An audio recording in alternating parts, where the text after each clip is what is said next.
ইসলামী দল, নাম রাখছে ইসলামী দল, পাবলিসিটি করতেছে তৌহিদি জনতা। কথা বলছে না কেন? কি স্লোগান দে? তৌহিদি জনতা। আচ্ছা, আমাদের নাম কি?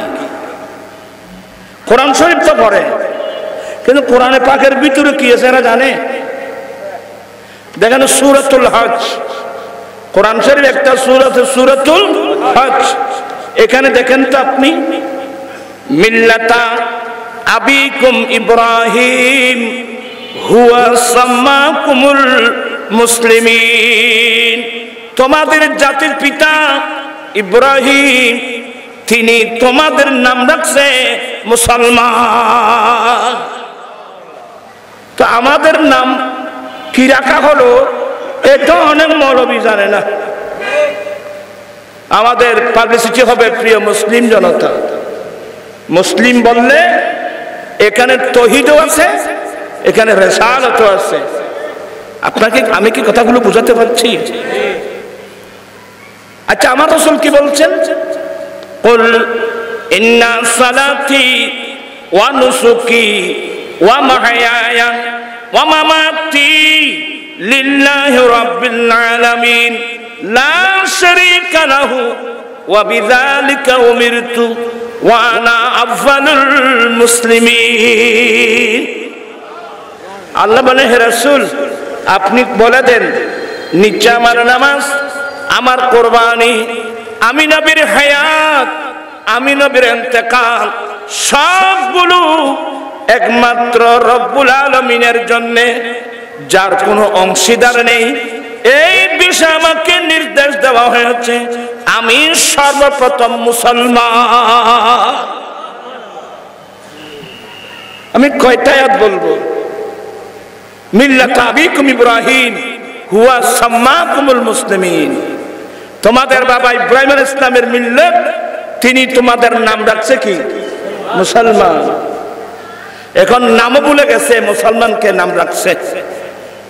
আমরা কোন দেশের মধ্যে আসলাম কিছু বুঝতেছি না। আজকে আমাদের অনেক ছেলেরা বিপথগামী হচ্ছে, মিসগাইড হচ্ছে। আমি আঙ্গুল দিয়ে আপনাদেরকে দেখাই দিচ্ছি, আপনারা সবাই মনোযোগ সহকারে এগুলো শুনবেন। আল্লাহ বলেন, এগুলো আগে ভালো করে শুনুন, বুঝেন, বুঝার চেষ্টা করবেন। মা কানাল্লাহু লিয়াযরাল মুমিনিনা আলা মা আনতুম আলাইহি হাত্তা ইয়ামিজাল খাবিসা মিনাত তাইয়্যিব। ইসলামের প্রাথমিক যুগে মুনাফিক মুমিন ভাগ ছিল না, সবাই মিশ্রিত ছিল। মুমিন আর মুনাফিক সবাই কি ছিল? সবাই এক জায়গায় ছিল। তো নেফাক যেটা আছে সেটা অন্তরে, এরা গোপন রাখতো। আমি একটু বেশি লম্বা করে বললে আপনি বুঝবেন না, আপনারা সহজে বুঝেন এই ধরনের কথা বলবো। আমার নবীর পিছনে নামাজ পড়তো, সুবহানাল্লাহ। কার পিছনে? আরে বাবা, নবীর পিছনে নামাজ পড়তো। মসজিদ তো মসজিদ, মসজিদে নববী শরীফ, আর যে মসজিদে এক রাকাত নামাজ পড়ার জন্য মানুষ পাগল পারা। হ্যাঁ, আমার নবীর মসজিদ, যে মসজিদে এক রাকাত নামাজ পড়লে 50,000 রাকাতের সওয়াব। ইমাম তো ইমাম, ইমামুল আম্বিয়া। এরা নিজেরাও জানে যে নবীর কাছে রাত্র দিন আল্লাহর পক্ষ থেকে কি আসে? ওহী আসে, এরা জানে। আমার ভাইয়েরা, ইসলামের প্রাথমিক যুগে মুসলমান আর মুনাফিক এগুলো মিশ্রিত ছিল, একসঙ্গে ছিল। এই মুনাফিক চক্র, মুনাফিক শব্দ বুঝেন? মুনাফিক এটা একটা আরবি শব্দ, আমরা বাংলায় বলি বিশ্বাসঘাতক, কিন্তু মুনাফিকের মূল অক্ষর হলো নুন ফা কাফ, নফক। এখানে সৌদি আরব থেকে কেউ আছে?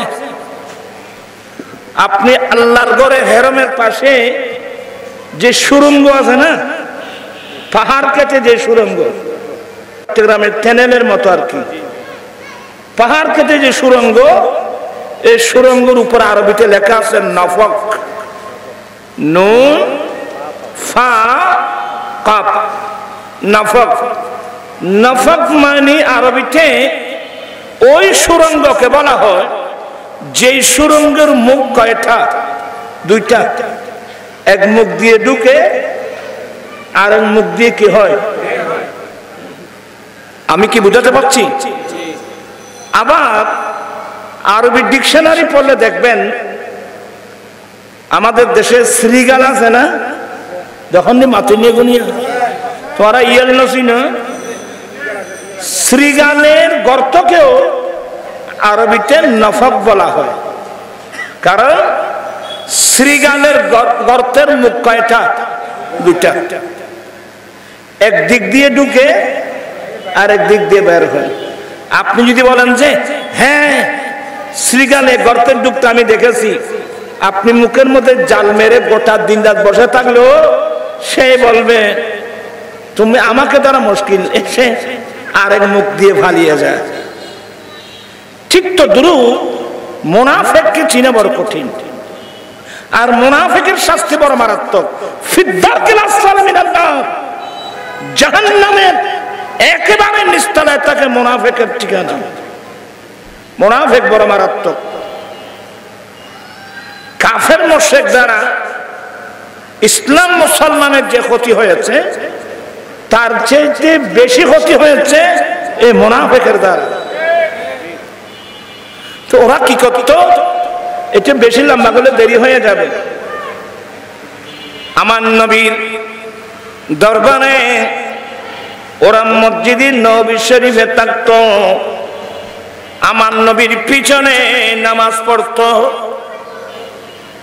অনেক সময় যুদ্ধের মাঠেও যেত, আবার সুযোগ বুঝে যুদ্ধের মাঠে যেত না, পালিয়ে চলে আসতো। ওই মুনাফিক চক্র ওরা নবীর সঙ্গে থাকতো, একেবারে 5 ওয়াক্ত নামাজ মসজিদে নবী শরীফে পড়তো, সুযোগ বুঝে নবীর সমালোচনা করত। নবীর কি করত? তো এখনো মুসলমানের মধ্যে একদল মুসলমান আছে যারা ইসলামের কথা বলবে, সুযোগ বুঝে নবীর সমালোচনা করে, সুযোগ বুঝে নবীর সাহাবায়ে কেরামের সমালোচনা করে। তাদের সমালোচনা থেকে একজনও বাদ যায়নি।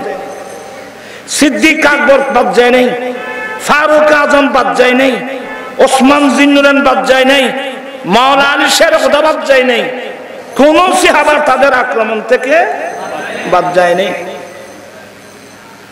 অথচ যাদের শানে কোরআনের আয়াত নাযিল হয়েছে, রাদিয়াল্লাহু আনহু ওয়া রাদু আন, আল্লাহ তাদের উপর সন্তুষ্ট, তারাও আল্লাহর উপর সন্তুষ্ট। তো যাদের সন্তুষ্টির উপর ডাইরেক্ট কোরআনের আয়াত নাযিল হয়ে গেল, এদের সমালোচনা করতে পারবেন? আমার জীবন মরণ সাজাবো মাদানী রঙে, আমার জীবন মরণ সেই রঙে রঙিন হলে আল্লাহ রাসূল তাকবি আমার সঙ্গে, আমার জীবন মরণ মাদানী।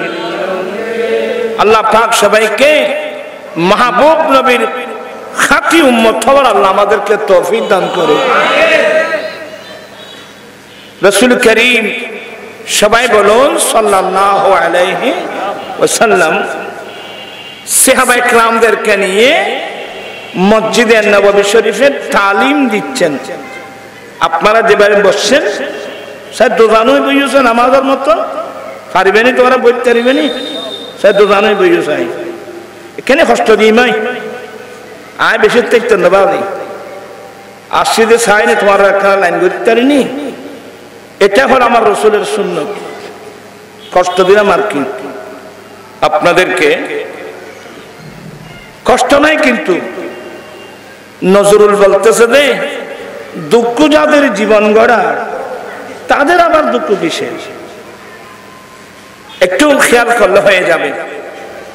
রাসূল করিম সবাই বলুন সাল্লাল্লাহু আলাইহি ওয়াসাল্লাম সাহাবা کرامদেরকে নিয়ে কি দিচ্ছেন? দ্বীনের তালিম দিচ্ছেন। এই মুহূর্তের মধ্যে দুজন নবীর সাহাবা আমার নবীর কাছে আসলেন বড় একটা শিকায়ত নিয়ে। এগুলো কোথায়? আল্লামা জালালউদ্দিন সুয়ুতী রাহমাতুল্লাহ আলাইহি এই আয়াতের তাফসীরে দুররে মনসুরের মধ্যে হাদিসগুলো নকল করেছেন। দুজন সাহাবা এসে শিকায়ত করলেন, ইয়া রাসূলুল্লাহ, ইয়া হাবিবাল্লাহ, আমাদের বাহন বুঝেন তো, আমাদের বাহন ওট দুদিন ধরে তালাশ করে পাচ্ছি না ইয়া রাসূলুল্লাহ। ওই সময় তো কার মাইক্রো ছিল না, ওই সময় এক জায়গা থেকে আরেক জায়গার বাহন ছিল ওট, ঘোড়া, খচ্চর, যাকে দরাজ ঘোষ বলা হয়, গাধা, এভাবে। তো ওই দুজন এসে বলতেন, নবীগণ, ইয়া রাসূলুল্লাহ, ইয়া হাবিবাল্লাহ, আমাদের ওট বাহন 2 দিন ধরে তালাশ করে পাচ্ছি না ইয়া রাসূলুল্লাহ। নবীগণ, আপনার কাছে আসলাম, আপনি তো আল্লাহর রাসূল, আপনি বলতে পারবেন আমাদের ওট কোথায়? দেখেন সাহাবায়ে কেরামদের আকীদা। আমরা যেটা দেখতেছি না আমার নবী সেটা দেখে, এগুলোকে বলা হয় গায়েবী আলম। কথা বলছেন না কেন? এগুলোকে বলা হয়। তো ওই আমার নবীর সাথে সাথে বলে দিলেন, এ আমার সাহাবারা, অমুক পাহাড়ের সাইডে অমুক ওয়াদির মধ্যে তোমাদের উটগুলো আছে, উটগুলো আছে। নবী জানে না? এই জানা অজানা নিয়ে যুদ্ধ। কথা বুঝতেছেন? আমরা যারা আহলে সুন্নাত ওয়াল জামাতের মতাদর্শী মানুষ আছে, আমাদের আকীদা হলো আমার রাসূল সব কিছু জানেন।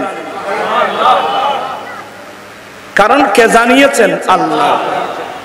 আউয়াল ও আখির সবই কুছ জানে, দেখে বৈদ করিব। আউয়াল ও আখির সবই কুছ জানে, দেখে বৈদ করিব। গায়ব কি খবরে দেনে वाला अल्लाह का वो हबीब नबी जी। अल्लाह अल्लाह इल्लाह अल्लाह अल्लाह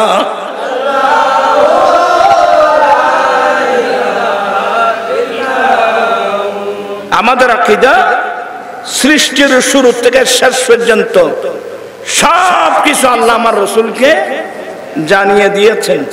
আমার রাসূল জানেন। বুখারী শরীফ আল হাদিস যারা, এরা তো বুখারী শরীফকে বেশি মানে। এই বুখারী শরীফের হাদিস, ইমাম বুখারী এমন হাদিস আনছেন বুখারীতে, একদিন আমার নবী ফজরের নামাজ পড়ে সৃষ্টির শুরু থেকে আলোচনা শুরু। সুবহানাল্লাহ বলবেন না? আম বাদিইল খালক, আল্লাহর নবী সৃষ্টির শুরু থেকে আলোচনা শুরু করলেন। বলতে বলতে বলতে বলতে বলতে বলতে জোহরের আযান হলো। জোহরের নামাজ পড়ে আমার নবী আবার মিম্বরে দাঁড়ালেন। এক কথায় একদিনে আমার নবী সৃষ্টির শুরু থেকে শেষ পর্যন্ত সব সংবাদ দিয়ে ফেলছেন। কতটুকু? হাত্তা দাখালা আহালুল জান্নাতে মানাজিলাহুম ওয়া আহালুন নারে মানাজিলাহুম। জান্নাতীরা জান্নাতে যাওয়া পর্যন্ত, জাহান্নামীরা জাহান্নামে যাওয়া পর্যন্ত সমস্ত ঘটনাগুলো নবী একদিনেই বলে দিয়েছে। ব্যাগে না নবী ওই বেলায় তো ব্যাগে নিবে ন জানিনি হইল কেন? কি আপনাদের কি অসুবিধা হচ্ছে? আর এখানে হস্ত হবে তোমার প্রাথমিক তো বয়তে এখানে হস্ত। আমার তো হবে এটা একটা ক্লাস, ধর্মীয় প্রশিক্ষণ। মনোযোগ লাগবে, ব্রেন লাগবে, শোনার আগ্রহ লাগবে। আমার ভাইরা, রাসূল করিম সাল্লাল্লাহু আলাইহি সাল্লাম সৃষ্টির শুরু থেকে শেষ পর্যন্ত হাত্তা দাখালা আহালুল জান্নাতে মানাজিলাহুম ওয়া আহালুন নার মানাজিলাহুম। জান্নাতীরা জান্নাতে যাওয়া পর্যন্ত, জাহান্নামীরা জাহান্নামে যাওয়া পর্যন্ত সব কথাগুলো আমার নবী বলে দিয়েছেন। তো হাদিস বর্ণনাকারী কি লিখছেন জানেন? হাফিজাহু মান হাফিজা ওয়া নাসিয়াহু মান নাসিয়া। নবীর এতগুলো আলোচনা যারা স্মরণ রাখতে পেরেছেন, স্মরণ রেখেছেন, আর যারা ভুলে গেছেন ভুলে গেছেন। আমার নবী কিন্তু সব কথাগুলো বলে দিয়েছেন। আপনার বলে বিরক্ত হচ্ছেন? এই ফোন কেন বাড়ি ছড়াই দিলাম বললাম যেন এই না একথা দৃষ্টি পড়েছে ভাব তো আর ভলান্টিয়ার বেগুনা করে কি চারি ফাইন বেগুন ভাব তুলবে এটা রান্না করতে হচ্ছে না। আল্লাহুম্মা সাল্লি আলা সাইয়্যিদিনা নাবিয়িনা শাফিঈনা। আচ্ছা যাই হোক, তো আমার নবী তো সাথে সাথে বলে দিলেন যে তোমাদের উদ্দনটা অমুক পাহাড়ের সাইডে অমুক ওয়াদির মধ্যে আছে। আমার নবী বলে দিলেন। তো সাহাবা একরাম তো নবী যেটা বলেন এটা বিশ্বাস করতেন। কথা বলছেন না কেন? আমার যুক্তি বিবেক বুদ্ধির মধ্যে আসুক না আসুক, আমার নবী যদি বলে থাকেন এটা আমি বিশ্বাস করবো। এটাকে অন্ধবিশ্বাস বলে। এই যে আজকে যে হযরত আবু বকর সিদ্দিক রাদিয়াল্লাহু তাআলা নামে আপনারা যে স্মৃতি সঙ্গ করেছেন, উনি সিদ্দিক হয়েছে একটি কারণে। আমার রাসূল মেরাজ থেকে আসছেন। মেরাজ থেকে যখন আসলেন, মেরাজ মানে একটু না এগিয়ে যায় না? এত বড় নবীর মুজিজা ইতিপূর্বে আর হয় নাই, সামনে আর হবে না। আমার নবী মেরাজে গেলেন। মেরাজ হড়াইবে মসজিদে হারাম থেকে ফিলিস্তিনের মসজিদ, মসজিদে আকসা।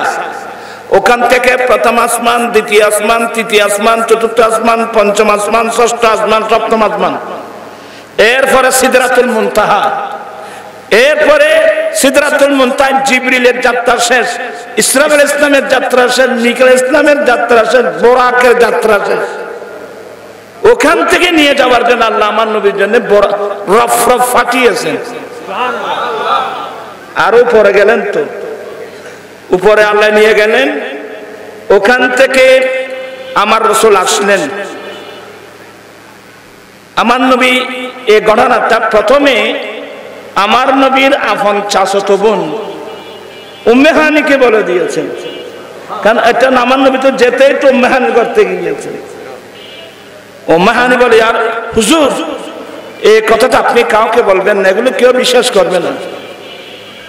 আমার নবী বলেন, বিশ্বাস করুক আর নাই করুক আমাকে বলতে হবে।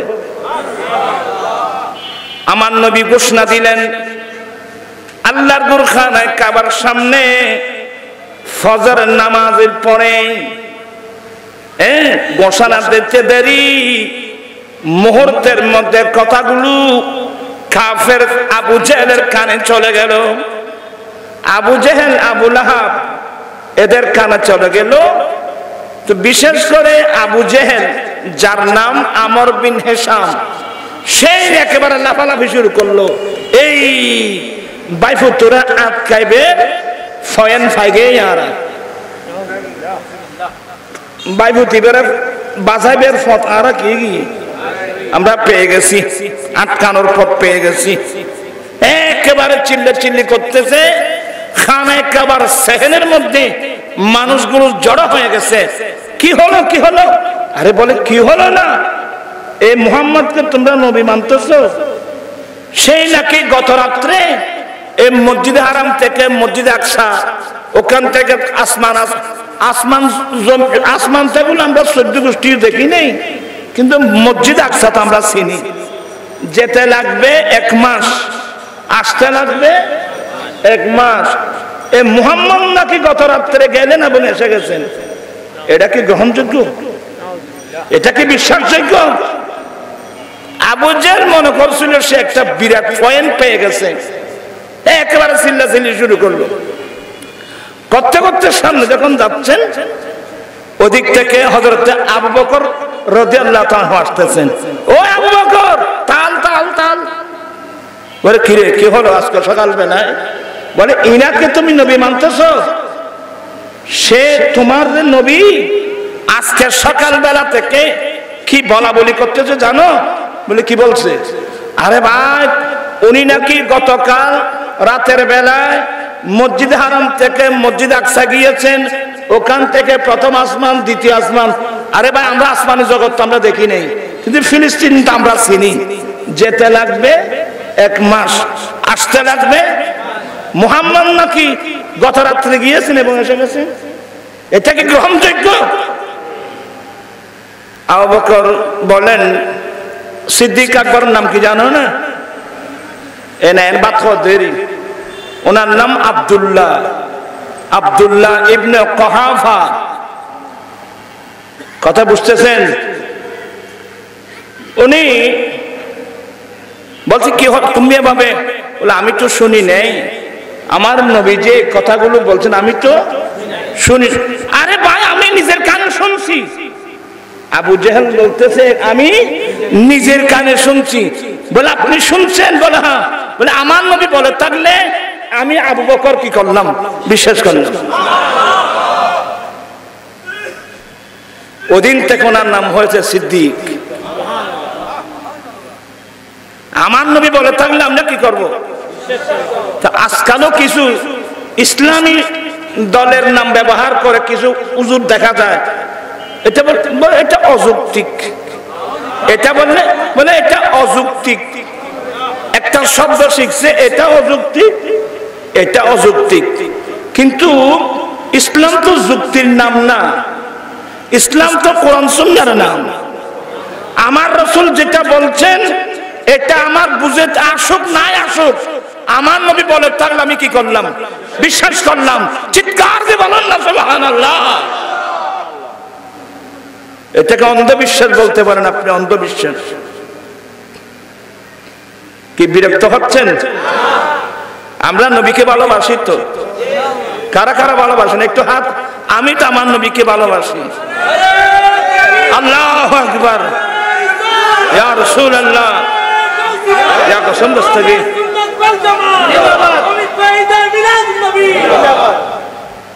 ভালোবাসা কাকে বলে জানেন?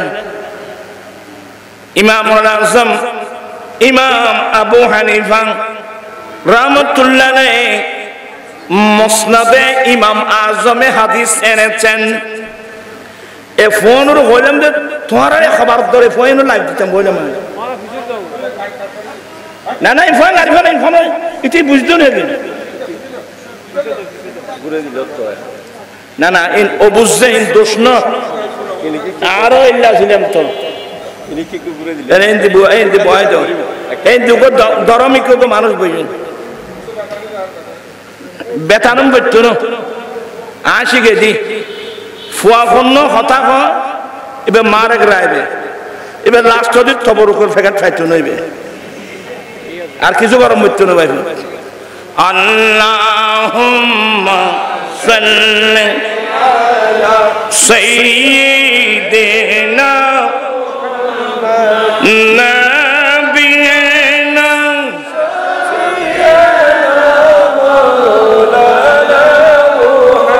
আপনারা আমার কথার লাইনে আছেন আচ্ছা এগুলো রেখে দেন ও ইমাম আজম আবু হানিফা রাহমাতুল্লাহ আলাইহি হাদিস নকল করেছেন মুসনাদে ইমাম আজমে হুব্বুকা শাই ইউমি ওয়া ইউসিম ভালোবাসায় মানুষকে অন্ধ করে দেয় ভালোবাসায় মানুষকে বধির করে দেয় এগুলো নবীর হাদিস পড়াচ্ছি আপনাদেরকে আবু দাউদ শরীফের হাদিসে কি হাদিস ভালোবাসায় মানুষকে কি করে দেয় মানুষ না মাথা দেয় ভালোবাসায় মানুষকে অন্ধ করে দেয় কিসে ভালোবাসায় যে ভালোবাসায় মানুষ হলে খুললে আধা করে হচ্ছে না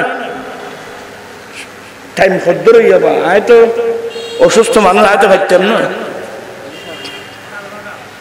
আচ্ছা সাত হয়ে গিয়ে না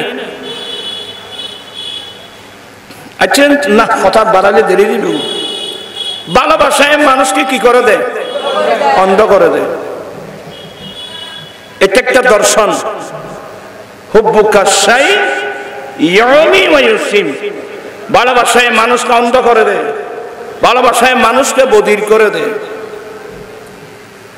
কিন্তু আমার নবী এমন এক ব্যক্তি যার মধ্যে তো কিঞ্চিত পরিমাণ কোনো ত্রুটি নেই কথা বলছেন না কেন আমার নবীর মধ্যে কোনো ত্রুটি আছে আমার নবীর মধ্যে কোনো আইব আছে তো নবী থেকে যারা আইব বের করে নবী থেকে তারা ত্রুটি বের করে আপনি সিদ্ধান্ত নিতে পারবেন এরা মুমিন নয় কথা বলছেন না কেন এরা কি নয় এরা মুমিন নয় মুমিন কোনদিন নবী থেকে ত্রুটি দেখবে না নবী থেকে আইব দেখবে না ত্রুটি দেখবে না আমাদের দেশে এখন তো ইসলামী দলের দৌড়াদৌড়ি কি লেখছে জানেন নবী নাকি আমাদের মতো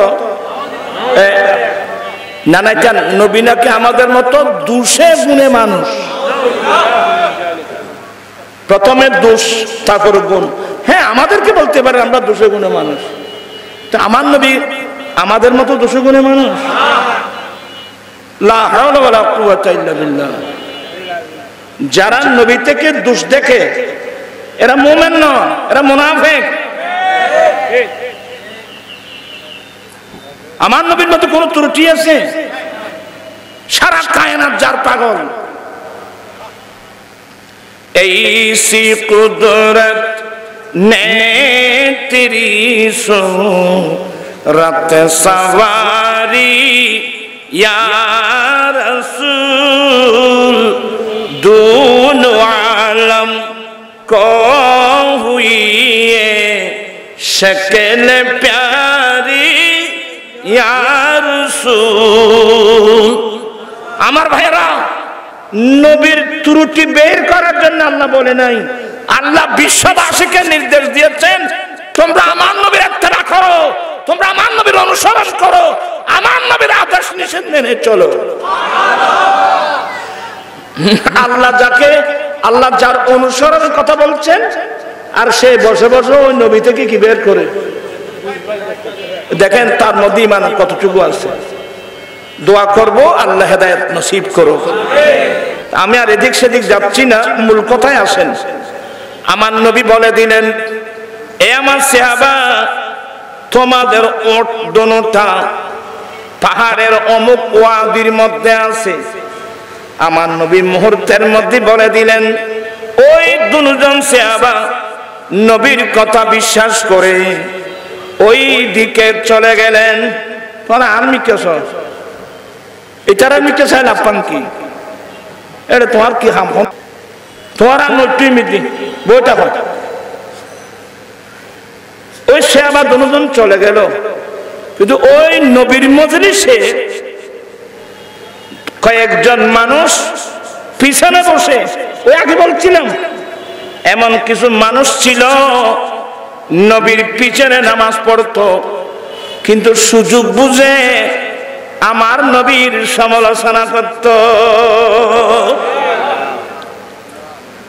ওরা কি বলছে জানেন? একে অপরকে বলছে, এই দেখছো শুনছো, এরা ওঠ হারিয়ে ফেলছে, দুদিন পর্যন্ত তালাশ করে ওঠ পাচ্ছে না, আর মোহাম্মদ মসজিদে নবী বসে ওঠের খবর দিচ্ছে। এটা কি বিশ্বাসযোগ্য? তার চেয়ে বিশ্বাসযোগ্য নয় কিভাবে? বলে আমরা তো নবীর সঙ্গে থাকি, নবীর পিছনে নামাজ পড়ি, নবীর সঙ্গে থাকি, আমরা তো মূলত নবীর দলের মানুষ না। দেখো কত শয়তান, আমরা নবীর সঙ্গে থাকি, নবীর পিছনে নামাজ পড়ি, আমরা তো মূলত নবীর দলে মানুষ নয়। তো এই খবরটা তিনি জানেন না, জানলে তো আমাদেরকে বের করে দিতেন।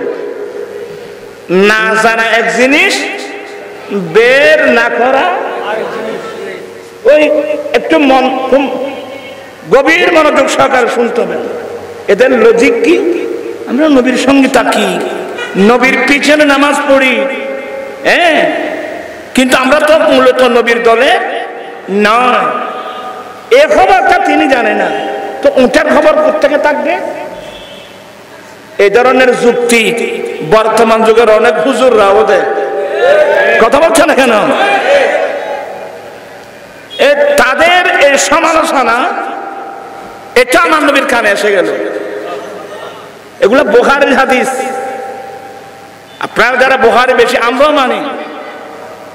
আমার নবী এই এরা আসলে মুনাফিক, এই মুনাফিক চক্রদের সমালোচনা আমার নবীর কানে আসলো।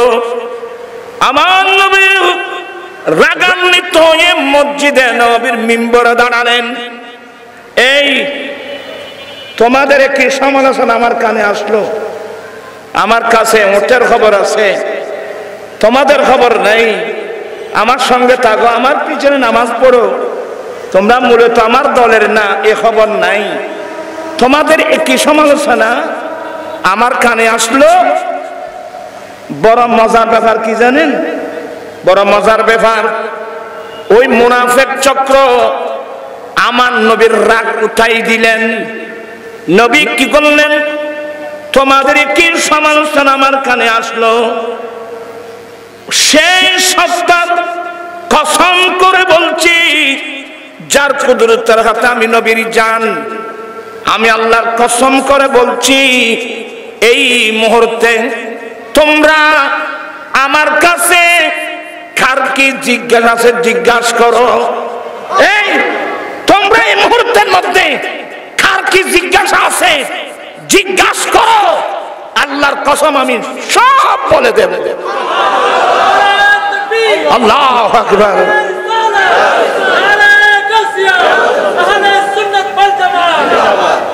আপনারা সবাই শিক্ষিত লোক, আচ্ছা এভাবে কসম করে আমার কাছে এই মুহূর্তে কে কি জিজ্ঞাসা করবার আছে করো, আমি আল্লাহর কসম করে সব বলে দেব। তো এখানে মজার একটা ঘটনা আছে। ওই সাহাবাদের মধ্যে একজন সাহাবা ছিলেন, ছোটবেলা থেকে বাবার নাম জানতেন না। এভাবে ছোটবেলায় বাবা মারা গিয়েছে, এই জন্য অনেক ছেলে আছে না।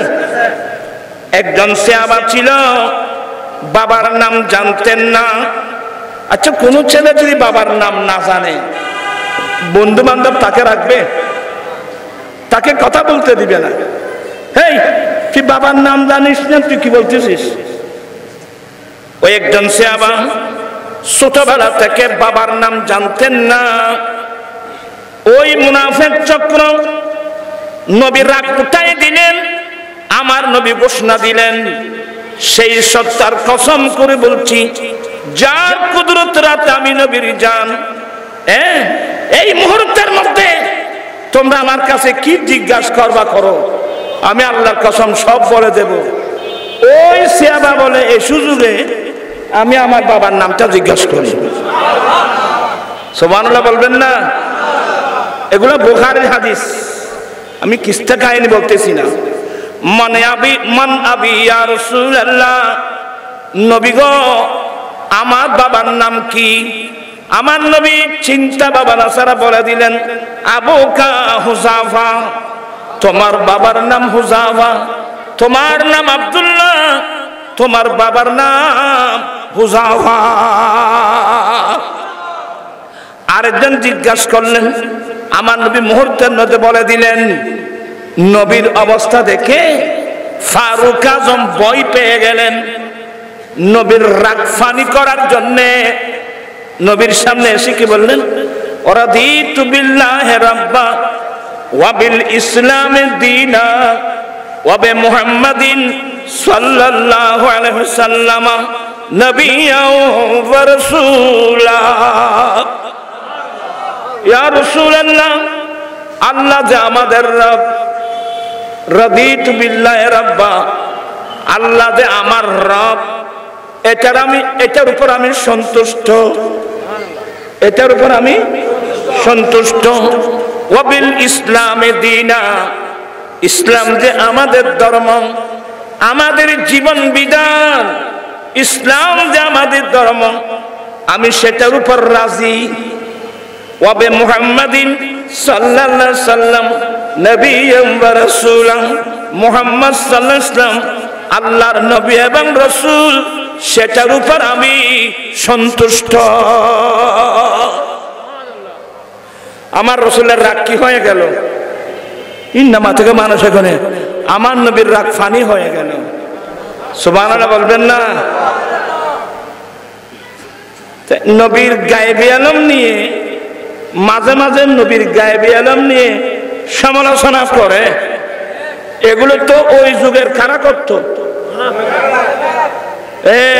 এরা বলতো নবীর কাছে মোটার খবর আছে, আমাদের খবর নাই, মানে আমরা তো নবীর দলের না। কিন্তু আরেকদিন তো নবীর নাম ধরে ধরে বের করে দিয়েছে, এই ফুলান ওখরুজ আনতা মুনাফিক, এই তুই মুনাফিক বের হো, এই তুই মুনাফিক বের হো, এই তুই মুনাফিক বের হো। আমার রাসূল সমস্ত মুনাফিকদেরকে কি করে দিয়েছেন? বের করে দিয়েছেন। আমার নবী চিনে তো, আমার নবী জানে তো। আচ্ছা, নবী জানে না এমন কি জিনিস আছে যেখানে আল্লাহ বলেন আর রহমান আল্লামাল কোরআন, রহমান কোরআন শিক্ষা দিয়েছেন। রহমান আল্লাহ, আল্লাহ নবীকে কি শিক্ষা দিয়েছেন? কোরআন শিক্ষা দিয়েছেন। আর কোরআন কোন কিতাব? তিবিয়ানান লিকুল্লি শাই, আল্লাহর কুদরতের জবানে ঘোষণা দিলেন কোরআন এমন একটা কিতাব যে কিতাবের মধ্যে সৃষ্টির শুরু থেকে শেষ পর্যন্ত প্রত্যেক কিছুর বিস্তারিত বর্ণনা এই কোরআন শরীফের মধ্যে আছে। এই কোরআন যতদিন মুসলমানের বুকে ছিল ততদিন বিশ্বের মধ্যে মুসলমানের নেতৃত্ব ছিল। এই ইহুদি নাসারারা ষড়যন্ত্র করে কোরআন শরীফটা মুসলমানের বুক থেকে সরাই ফেলছে। এখন মুসলমানের বুকে তো কোরআন শরীফ নেই, এখন তো কোন মুসলমানের বুকে ম্যারাডোনার ছবি, কথা বলছেন এখানে, নেইমারের ছবি, টিমারের ছবি। এই মুসলমানের কোনো গুরুত্ব আছে? কোন আগাগোড়া আছে? আমি বিনয়ের সাথে বলবো, আমরা নবীর প্রেমিক, আমরা নবীর কলমা পড়েছি, আমরা নবীর সুন্নত দর্শন মোতাবেক আমরা চলতে চাই কি চাই না? আচ্ছা, নবীর সুন্নত মোতাবেক চললে মানুষের লাভ হয় না ক্ষতি হয়? সে আমাকে একজন দেখান তো ইসলামের ইতিহাসে নবীর সুন্নত মোতাবেক চললে ক্ষতি হয়? আরে কিভাবে দেখাবেন? আপনি মার্কেটে গেলে, আপনি যে স্কুলের ছাত্র, কলেজের ছাত্র, ইউনিভার্সিটির ছাত্র, আপনি মার্কেটে গেলে একটা বই সংগ্রহ করবেন, সে বইয়ের নাম বৈজ্ঞানিক মুহাম্মদ সাল্লাল্লাহু আলাইহি ওয়াসাল্লাম। ভাই Mohammad Nurul Islam volume number 1 2 3 4 side ভলিউমের বই নুরুল ইসলাম সে এই বইয়ের মধ্যে আমার রাসূলের প্রত্যেকটা বিধিবিধান, আমার নবীর সুন্নাত, আমার নবীর তরিকা, আমার নবীর আদর্শ সবগুলো বিজ্ঞানসম্মত এটা প্রমাণ করে দিয়েছেন। চিৎকার দিয়ে বলুন না সুবহানাল্লাহ। আরেকটা বই সংগ্রহ করবেন মার্কেটে গেলে, বিজ্ঞান না কোরআন। ভাই মোহাম্মদ নুরুল ইসলাম সে বলতেছে যে আমি বাংলা ইংরেজির পাশাপাশি আমি যখন কোরআন নিয়ে স্টাডি করলাম, আমি দেখতে পেলাম কোরআন শরীফের ফার্স্ট টু লাস্ট আগা গোড়া বিজ্ঞান। তো মন্তব্য লিখছেন বিজ্ঞান না কোরআন। কারণ পিছলে ভাইরা চোখের পানি আসবে, আজকে সে কোরআন মুসলমানের কাছে নাই, সে ইসলাম বাস মুসলমানের ঘরে জন্ম নিয়েছি, বাবা আব্দুর রহমান নাম রাখছে আব্দুল খালেক, এতটুকু। কিন্তু ইসলাম কাকে বলে? আজকে দেখবেন যে ইসলামী দল নাম রাখছে, ইসলামী দল পাবলিসিটি করতেছে প্রিয় তৌহিদি জনতা। কথা বলছে না কেন? কিছু লাগান দে তৌহিদি জনতা। আচ্ছা আমাদের নাম কি? কোরআন শরীফ তো পড়ে, কিন্তু কোরআনে পাকের ভিতরে কি আছে এরা জানে? দেখেন সূরাতুল হজ, কোরআন শরীফ একটা সূরা আছে সূরাতুল হজ। এখানে দেখেন তো আপনি, মিল্লাতা আবিকুম ইব্রাহিম হুয়া সাম্মাকুমুল মুসলিমিন, তোমাদের জাতির পিতা ইব্রাহিম তিনি তোমাদের নাম রাখছে মুসলমান। তো আমাদের নাম কি রাখা হলো এটা অনেক মৌলবী জানে না। আমাদের পাবলিসিটি হবে প্রিয় মুসলিম জনতা। মুসলিম বললে এখানে তৌহিদও আছে, এখানে রিসালাতও আছে। আপনাকে আমি কি কথাগুলো বুঝাতে পারছি? আচ্ছা আমার রাসূল কি বলছেন? কুল ইন্না সালাতি ওয়া নুসুকি ওয়া মাহইয়ায়া ওয়া মামাতি লিল্লাহি রাব্বিল আলামিন লা শারীকা লাহু ওয়া বিযালিকা উমিরতু ওয়া আনা আফযালুল মুসলিমিন। আল্লাহ বলে হে রাসূল আপনি বলে দেন নিশ্চয় আমার নামাজ, আমার কোরবানি, আমি নবীর হায়াত, আমি নবীর ইন্তেকাল সবগুলো একমাত্র রব্বুল আলামিনের জন্য, যার কোনো অংশীদার নেই। এই বিষয়ে আমাকে নির্দেশ দেওয়া হয়েছে, আমি সর্বপ্রথম মুসলমান। আমি কয়টা আয়াত বলবো?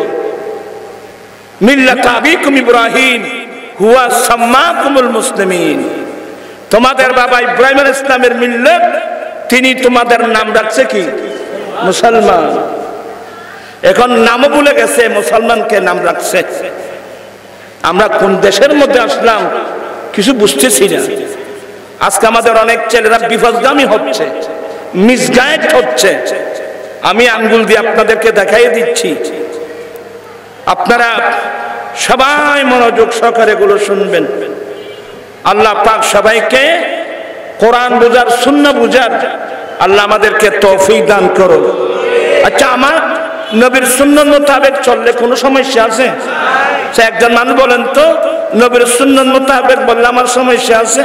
যদি সমস্যা আছে মনে করেন তা আপনি নবীর কলমা পড়লেন কেন? কথা বলছেন না কেন? আপনি নবীর কলমা পড়লেন কেন? আজকে বাংলাদেশ তথা বিশ্বের মুসলমান অধিকাংশ নারী পুরুষ নবীর কলমা পড়েছি, আদর্শ কিন্তু নবীর নেই। কথা বলছেন না কেন? আদর্শ তো নবীর নেই। আজেবাজে মানুষের আদর্শ নিয়ে আমরা চলি। কিয়ামতের মাঠে আল্লাহ আল্লাহ রাসূলের কাছে আমরা কোনো মুখ দেখাতে পারবো? আমার জীবন মরণ সাজাবো মাদানী রঙে, আমার জীবন সেই রঙে রঙিন হলে আল্লাহ রাসূল থাকবে আমার সঙ্গে, আমার জীবন মরণ, আমার জীবন আমার মরণ আমি সাজাবো মাদানী রং দিয়ে। মাদানী রঙের অর্থ হলো আমার দয়াল নবীর সুন্নাত দিয়ে। আমরা নবীর সুন্নাত মোতাবেক চলতে চাই কি চাই না? এই গুনাহগার আজকে 16 বছর পেরিয়ে এখন 17 বছরে পড়ছে। যৌতুকের বিরুদ্ধে আন্দোলন আপনারা জানেন তো, এগুলো আমার কাজ না, এগুলো কাজ তো হলো সরকারের। কথা বলছেন না কেন? এই দেশের বড় বড় রাজনীতিবিদ, পলিটিশিয়ান, আমরা বড় বড় রাজনীতিবিদ, আপনার রাজনীতি তো জনগণের পক্ষে না, আপনার রাজনীতি নিজের পকেটের পক্ষে। জনগণের পক্ষে হলে তো এই দেশের মধ্যে কোনোদিন যৌতুক প্রথা থাকতে পারত না। আমি অনেকবার রাগ করে বলছিলাম, যে দেশের প্রধানমন্ত্রী মহিলা, যে দেশের বিরোধী দলীয় নেত্রী মহিলা, যে দেশের স্পিকার মহিলা, যে দেশের শিক্ষামন্ত্রী মহিলা, সেই দেশের নারী জাতির উপর যৌতুক প্রথা থাকতে পারে কিভাবে? আমি গুনাহগার এই যৌতুকের বিরুদ্ধে, মাদকের বিরুদ্ধে দৌড়তেছি। এই যে ঐশী নামক যে মেয়ে, কি নাম? ঐশী নামক যে মেয়েটা পুলিশ সুপারের মেয়ে, মা বাবা দুজনকে জবাই করে দিল। পত্রিকায় দেখলাম এই মেয়েটা নেশা করে। আজকে বাংলাদেশের অবস্থান সম্পর্কে জানেন? গোটা বাংলাদেশ একদিক দিয়ে সুদের মধ্যে ডুবে গেছে। সুদ, কথা বলছে না কেন? সুদ সুদ সুদ। আরেক দিক দিয়ে ঘুষ, আরেক দিক দিয়ে মাদক। আমরা কোরআন শরীফ পড়ে দেখছিলাম ওখানে শরাবের কথা আছে। আমরা পেয়েছি শরাব। ইয়াসআলুনাকা আনিল খামরি ওয়াল মাইসির, নবী গো এরা আপনার কাছে প্রশ্ন করবে শরাব এবং জুয়া। কুল ফীহিমা ইসমুন কাবীরুন, আপনি তাদেরকে বলে দেন এই দুটোটার মধ্যে মারাত্মক গুনাহ, এই দুটোটা বড় গুনাহ। শরাব পান করা মারাত্মক গুনাহ, বড় গুনাহ। জুয়া খেলা বড় গুনাহ। কিন্তু ওয়ামানাফিউ লিন্নাস, এগুলো প্রাথমিক যুগে। হ্যাঁ, মানুষের সাময়িক কিছু উপকারও হয়, অর্থাৎ মানুষকে একটু লাইনে আনতেছে আস্তে আস্তে ধীরে ধীরে। মানুষের কিছু লাভও হয়, কিন্তু ওয়াইসমুহুমা আকবারু মিন নাফিহিমা, লাভের চেয়ে ক্ষতি বেশি, লাভের চেয়ে। এবং লাস্টে কি আরেক আয়াত, ইন্নামাল খামরু ওয়াল মাইসিরু ওয়াল আনসাবু ওয়াল আজলামু রিজসুম মিন আমালিশ শায়তান। আমি এগুলো বলতে গেলে রাতকে রাত চলে যাবে। এদেশে এতগুলো প্রশাসনিক ব্যবস্থা, পুলিশ, বিজেপি, আর্মি, নেভি, এতগুলো প্রশাসনিক ব্যবস্থা থাকতে এই দেশের মধ্যে মাদকগুলো, ইয়াবা, ফেন্সিডিল, এগুলো আমাদের সমাজে আসে কিভাবে বলেন আপনারা? যে হারে মাদক ঢুকছে আমাদের সমাজে, খোদাই না করো এই ছোট ছোট ছেলেরা যদি মাদকের দিকে ঝুঁকে পড়ে, নেশাগ্রস্ত হয়ে পড়ে, এই দেশের ভবিষ্যৎ কি হবে আমাকে বলেন তো? আর এখানে কথা বলবো, ইনকিলাব পত্রিকার পেপার কার্ড আমার কাছে আছে। চট্টগ্রাম বিশ্ববিদ্যালয়ের বাথরুমে যদি 186টি ফেন্সিডিলের বোতল পাওয়া যায়, এই দেশটা কোথায় গেছে আমাকে বলেন তো? এমন অভিভাবক, নিজের অভিভাবক, সরকার মানে অভিভাবক, এই অভিভাবক পাবো কই বাবা? আমরা ইতিহাস পড়ে ফেলাম, হাদিস পড়ে। খলিফাতুল মুসলিমিন হযরত সাইয়েদনা ওমর ফারুক রাদিয়াল্লাহু তাআলা আনহু সারা রাত ঘুমান নাই, ছদ্মবেশে গোটা মদিনা শরীফ পাহারা দিতেন। সেই গার্ডিয়ান তো আর পাবো না রে বাবা, এগুলো আর পাবেন না। এখন তো বড় বড় ইসলামী দল বাংলাদেশের মধ্যে একেবারে জোয়ার এসে গেছে। বক্তব্য কি? বক্তব্য দিন শুনলাম, আমরা যদি ক্ষমতায় যেতে পারি আমরা রাষ্ট্রীয় গাড়ি বাড়ি ব্যবহার করব না। এটা একটা ভালো উদ্যোগ, রাষ্ট্রীয় গাড়ি বাড়ি ব্যবহার না করে এটা একটা ভালো কাজ না? কিন্তু বলা উচিত ছিল আমরা যদি ক্ষমতায় যেতে পারি প্রথম নম্বর আমরা সুদ বন্ধ করে দেব। এগুলো কেউ বলে না। জজ court, high court, supreme court, court আমাদের বিচার হয় ব্রিটিশ আইনে। এর চেয়ে লজ্জাকর বিষয় মুসলমানের জন্য আর কি আছে? কই কেউ তো বললো না আমরা যদি ক্ষমতায় যেতে পারি জজ কোর্ট, হাইকোর্ট, সুপ্রিম কোর্টের মধ্যে যে ব্রিটিশ আইন, আমরা ব্রিটিশ আইন বাদ দিয়ে কোরআন সুন্নাহ আল্লাহ রাসূলের আইন দিয়ে আমরা বিচার সাজাবো। এগুলো কেউ বলে না। কিভাবে বলবে? যে ছেলেরা গির্জায় গিয়ে গীতা পাঠ করে, পূজা মণ্ডপে গিয়ে কি পাঠ করে, এটা তো আমাদের গোটা মুসলিম জাতির জন্য একটা লজ্জাকর বিষয়।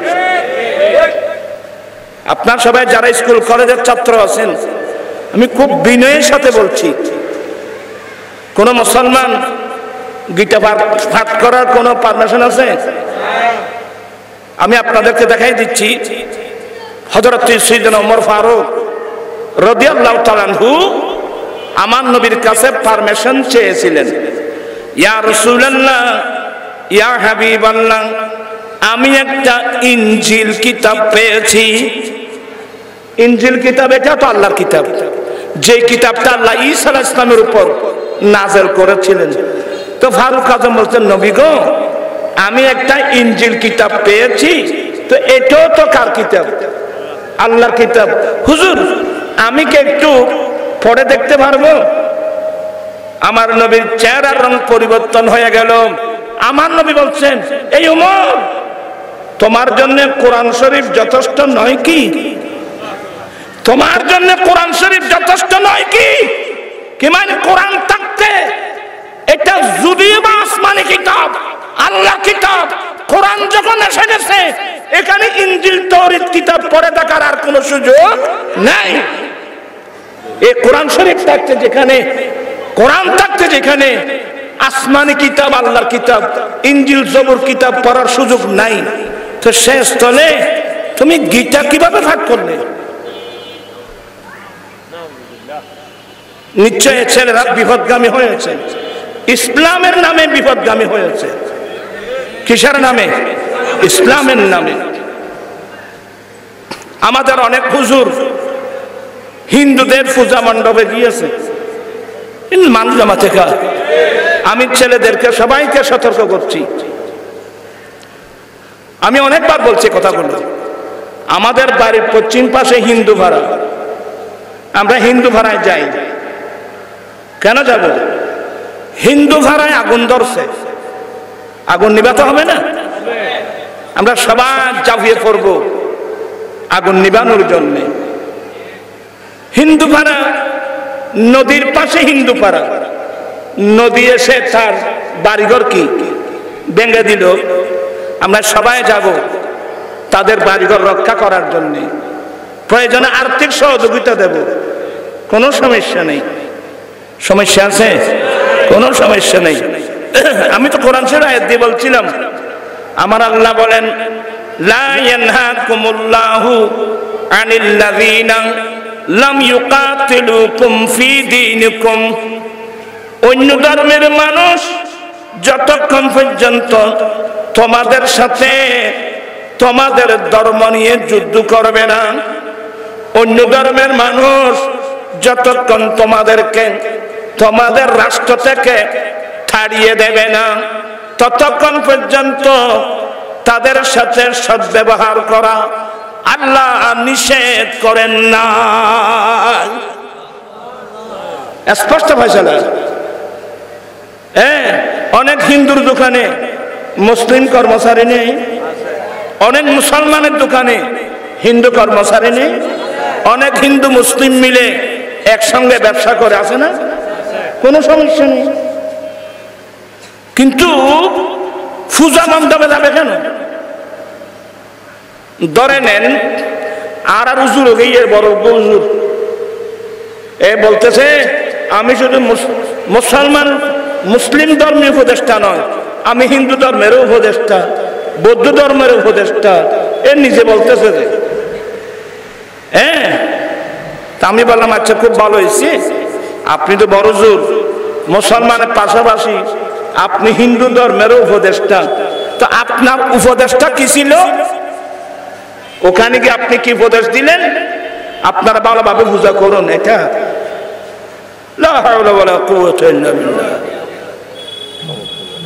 আমি আপনারা সবাই শিক্ষিত লোক। ধরে নেন একজন হিন্দু মন্ত্রী হলো, একবারে প্রধানমন্ত্রী হলো, একজন হিন্দু মন্ত্রী হলো। ইতিপূর্বে হিন্দু মন্ত্রী হয় নাই? তো মন্ত্রী হলে গোটা বাংলাদেশের মন্ত্রী, ওখানে ওরা মুসলমান পাড়ায় আসবে, অবশ্যই আসবে। একজন হিন্দু মন্ত্রী হলে আপনি যদি দাওয়াত দেন, যেমন আজকের মাহফিলে আসবে, ঈদ উল ফিতরের দিন ওরা তো একেবারে ভালো করে আসবে, কারণ ওখানে তো ওই কি খাওয়ানো হয়, মানুষের কিছু না জানে, প্রত্যেক মানুষ সেমাই খাওয়া না, ওরা সেমাই খাবার জন্য আসবে। ঈদ উল ফিতরের দিন আসবে, আদার মুসলমানের যে কোনো অনুষ্ঠানের মধ্যে আসবে। কিন্তু ভাইজান হিন্দু মন্ত্রী জীবন গেলেও ঈদ উল আজহা কোরবানির দিন মুসলমান পাড়ায় আসবে না। আমি কি আপনাদেরকে বোঝাতে পারছি? কোন হিন্দু মন্ত্রী কোরবানির দিন, ঈদ উল আজহার দিন জীবন গেলেও মুসলমান পাড়ায় আসবে না, কারণ তাদের ধর্ম মতে গরু জবাই মহাপাপ। কিন্তু এটা কোনো বই পুস্তকে লেখা নেই।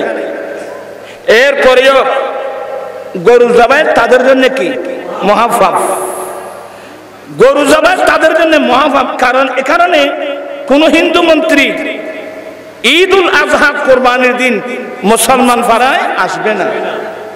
কিন্তু আমাদের ধর্ম মোতাবেক মূর্তি পূজা তো শিরক। কথা বলছেন না কেন? আমাদের ধর্ম মূর্তি পূজা তো কি শিরক। আপনি কেন কেন করেন আমাকে বলেন? আমি এগুলো বলছি কাউকে হেকারত তুচ্ছ করার জন্য না, আমাদের ছেলেদেরকে বাঁচানোর জন্য। স্কুলের ছাত্র, কলেজের ছাত্র, ইউনিভার্সিটির ছাত্র, আর এই সমস্ত মানুষের কারণে আমাদের অনেক ছেলেরা মিসগাইড হবে। কথা বলছেন এখানে? আমি কি জিনিসটা আপনাদেরকে বোঝাতে পারলাম? আমার কাজ হলো, আমি ছোট মানুষ, আমি কোনো মন্ত্রীও নই, আমি কোনো মিনিস্টারও নই, কিচ্ছু নই, আমি একদম ছোট মানুষ। এই ছোটবেলা থেকে ময়দান নিয়ে আসি জাতিকে শুধু দিন শিখানোর জন্য, জাতিকে নবীর প্রেম আর ভালোবাসার শিক্ষা দেওয়ার জন্য। আজকে আমাদের এই অবস্থা কেন হলো? আমরা নবীর সামনে কিভাবে জবাব দেব? মানুষের বিবেক কি এভাবে নষ্ট হতে পারে? আল্লাহ সবাইকে এগুলো বুঝার তৌফিক দান করুন। আপনারা বিরক্ত হচ্ছেন, আমি বুঝতে পারছি। সাহাবা ইকরামের আকীদা ছিল যেগুলো আমরা নিজেরা জানি না, আমার রাসূল জানবে। কথা বলছেন কেন? আমার রাসূল জানবে। এবার আসুন আমি দুই একটা হাদিস বলে আমার বক্তব্য শেষ। আমার ভাইয়েরা, বদরের যুদ্ধে, ইসলামের প্রাথমিক যুদ্ধ বদর, নিরস্ত্র মুসলমান মাত্র 313 জন মুজাহিদ, 313 জন মিলে তরবারি ছিল মাত্র 6টি, যারা যুদ্ধের ড্রেস ছিল 8টি, ওর ছিল 70, ঘোড়া ছিল 2টো ঘোড়া, আর কাফেরদের সংখ্যা হলো 950 1000 সশস্ত্র বাহিনী। সেদিন মারদি মুজাহিদ বদরের যুদ্ধে আমার নবী নিরস্ত্র মুজাহিদিনদেরকে নিয়ে যখন বদরের মাঠে পৌঁছে গেলেন, ওরা জোরের ফাল্লার ওই তারা আমার আসা না শুনে ওই আশাদ করে দিন এই বেআইনি করে বলতে চাচ্ছিলাম, আমার নবী বদরের মাঠে পৌঁছে গেলেন রমজান শরীফের 2য় হিজরিতে, রমজান শরীফের 16 তারিখ রাত্রে নবী বদরের মাঠে পৌঁছে গেলেন। আল্লাহু আকবার। মনোযোগ আছে আপনাদের? আমার নবীর হাতে লাড়িবে গো, আমার নবীর হাত মুবারকের মধ্যে খেজুর গাছের একটা ডালি ছিল, লাঠির মতো খেজুর গাছের ডালি। কারণ এই 313 জন মুজাহিদিন, তরবারি নাই, অস্ত্র বলতে নাই, একটি অস্ত্র আছে বুক ভরা আল্লাহ এবং আল্লাহ রসুলের প্রেমার ভালোবাসা। আমার নবী এই প্রথম বদরের মাঠে গিয়ে আমার নবী ডাক দিলেন, হাযা মাসরাউ আবি জাহেল। ওই হুজুরদের কাছে জিজ্ঞাসা করেন এগুলা বুখারীতে আছে কিনা। হাযা মাসরা আবি জাহেল, এখানে আগামীকাল আবু জেহেল মরবে। আর জায়গা গেলেন এখানে উতবা মরবে, এখানে শায়বা মরবে। আমার রাসূল বদরের যুদ্ধের আগের দিন রাত্রে আগামীকাল আরবের বড় বড় কাফের মুশরিক, তাদের বড় বড় লিডার কে কোথায় মরবে আমার নবী চিহ্ন করে দিলেন। আচ্ছা, আগামীকাল কে কোথায় মরবে? আল্লাহর 5টি গায়েবের মধ্যে এটা একটা। কে কোথায় মরবে এটা আল্লাহ ছাড়া কেউ জানে না। তো নবী তো দেখাই দিলেন যে, তাহলে স্পষ্ট হয়ে গেল আল্লাহ নবীকে সে ইলম দান করেছেন। আহলুস সুন্নাত ওয়াল জামাত এই ইলমে গায়েব নবীর জন্য মানে। আমরা তো আহলুস সুন্নাত ওয়াল জামাতের আকীদার মধ্যে নবী নিজে নিজে গায়েব জানে, এই কথাটা সুন্নি জামাতের কোন কিতাবে লেখা আছে? লিখতে পারে না। আল্লাহ আমার নবীকে গায়েবী ইলম দান করেছেন। কথা বলছেন না কেন? তার মধ্যে একটা হলো আগামীকালকে কোথায় মরবে আমার নবী দেখাই দিলেন, এখানে আগামীকাল আবু জেহেল মরবে, এখানে উতবা মরবে, এখানে শায়বা মরবে। আপনি বুখারী হাদিস শুনেন, রাবি হাসবান না দিচ্ছেন যে নবী যখন সন্ধ্যাবেলায় কাফেরদের লাশগুলো একত্রিত করার জন্য বলছেন, আমরা যখন গেলাম নবী যেখানে যেই মরার চিহ্ন দিয়েছিলেন ওখান থেকে 1 চুল পরিমাণ এদিক সেদিক হয় নাই, এটাই বরাবর হয়েছে। আল্লাহু আকবার।